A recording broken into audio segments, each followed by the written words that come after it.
Well, the recent death of an Alexandria teen who died after contracting a brain infection after swimming in a lake in central Minnesota is raising awareness about this rare infection.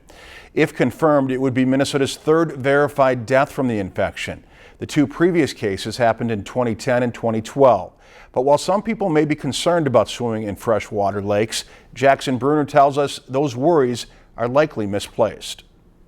Lake Minnewaska was the site of a deadly encounter last week as 14-year-old Hunter Butane inhaled a Naegleria fowleri amoeba through his nose. Authorities believe it gave him a condition called primary amoebic meningoencephalitis. It causes severe illness, like we said, fever and neck stiffness, mimicking bacterial meningitis, and has a lot of the same symptoms. Even seizures are seen with it.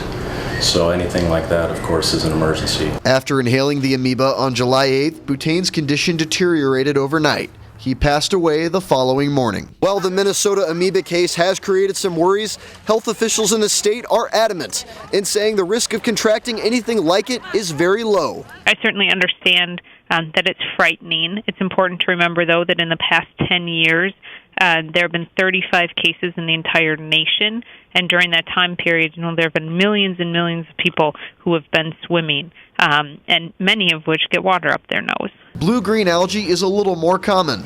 Not all of it has toxins, but the Grand Rapids Herald-Review reported that a potentially dangerous type caused a child to be hospitalized in Alexandria's Lake Henry this June. Blooms, they sort of look like pea soup or spilled green paint. Typically, they also would produce like a pretty swampy type odor.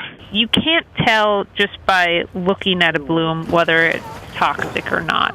And so anywhere where there is a bloom present, people should avoid contact with that water until the bloom goes away. This type of algae is more likely to be seen in central and southern Minnesota in warm, shallow waters. In Bemidji, Jackson Bruner, Lakeland News. While the possibility of contracting the parasite is low, the Department of Health recommends that people cover their noses when swimming in fresh water.